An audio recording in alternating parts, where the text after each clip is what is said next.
going to do a video to show you what to look for if you're going to a thrift store or a yard sale to buy a sewing machine. I got this last weekend. It said $10 on it.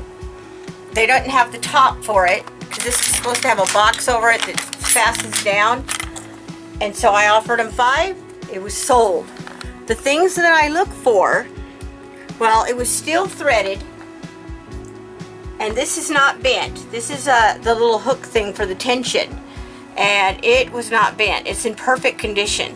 I also looked in this is where the bobbin is. And everything is in here. The bobbin and the case, everything's in there. That's supposed to be in there. So I basically got this sewing machine for $5, and now let's see if I can figure out how to put the little thing back in. There we go. Okay, now the other thing to look for, the other thing I look for is, I looked at the wires. These, I'm pretty sure, are original wires.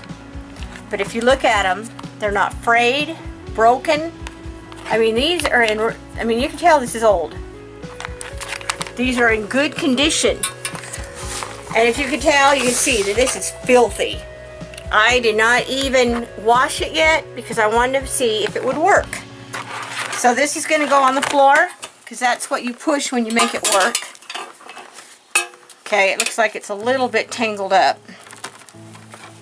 which is to be expected. It's been sitting in a garage or somebody's storage unit.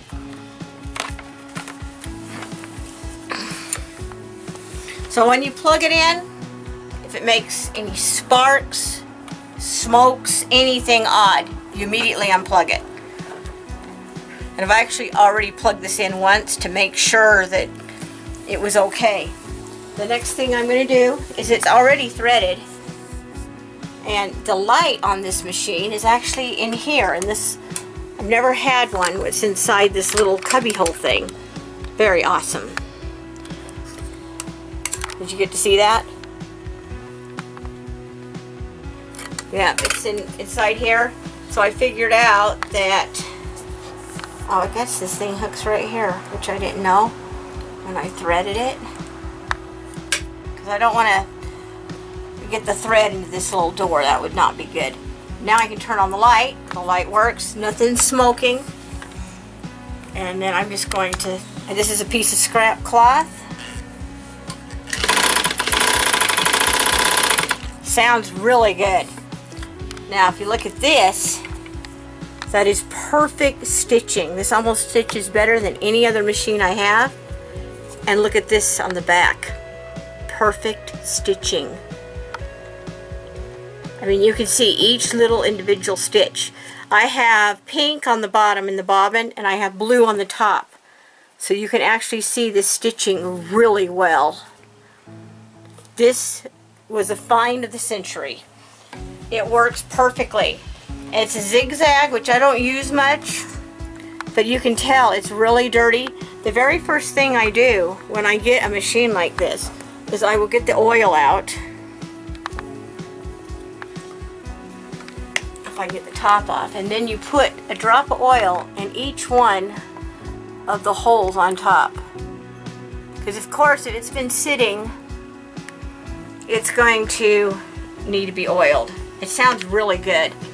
The other thing I do, I'm going to of course clean it off. I have a rag. But on top of this, I'm going to use like a napkin or a paper towel. And this excess oil right here, because this is metal, I don't really want to use soap or anything, or water. So I'm just going to rub this oil right in and help shine it up. You don't have to oil a machine very often, but that'll help. Look how nice and clean it is. By the time I get done, look at that. Very, very dirty. And down here I just use this cloth to try to, I actually think it's coming off better with the oil. Yeah, maybe I'll put a little bit of oil on here and clean.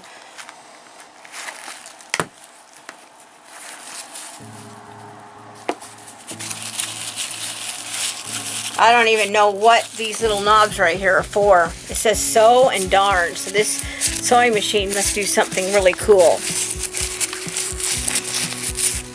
But look at how dirty it is. It's been sitting with nothing on top of it. The other thing that I looked at when I was buying it is everything underneath. You can see it's filthy. But when I clean it all up and oil it, it's going to all be like brand new. And I will be, when I oil it, I'll be turning this, and any moving part, I'll be putting a drop of oil on.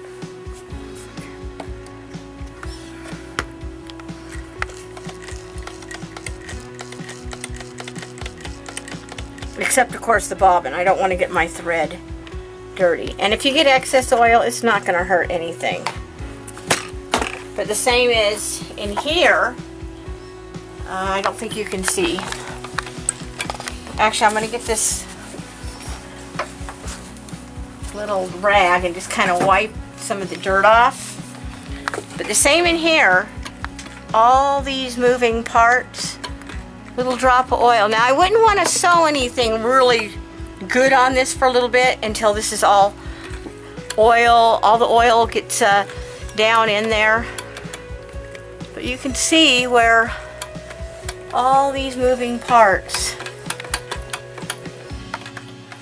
So look at that. And the next time I use it, it will sound even smoother than it did the first time I used it. Now let's see, let's get that back in there. See, each time it's going to get quieter because I have oiled it. See how it's kind of making a noise now? It's because the oil's getting in there. But that's the stuff I look for when I go to a yard sale or a thrift store. Everything is here. All the parts are here. Now you can see this underneath part.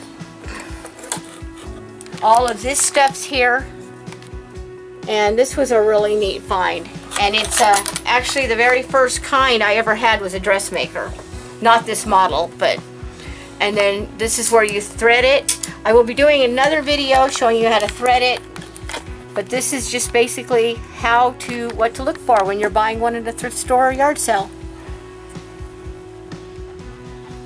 And I was unable to find the manual for this online, but I will keep looking so that I know a little bit more when I make the next video. So that's it for today. Voila!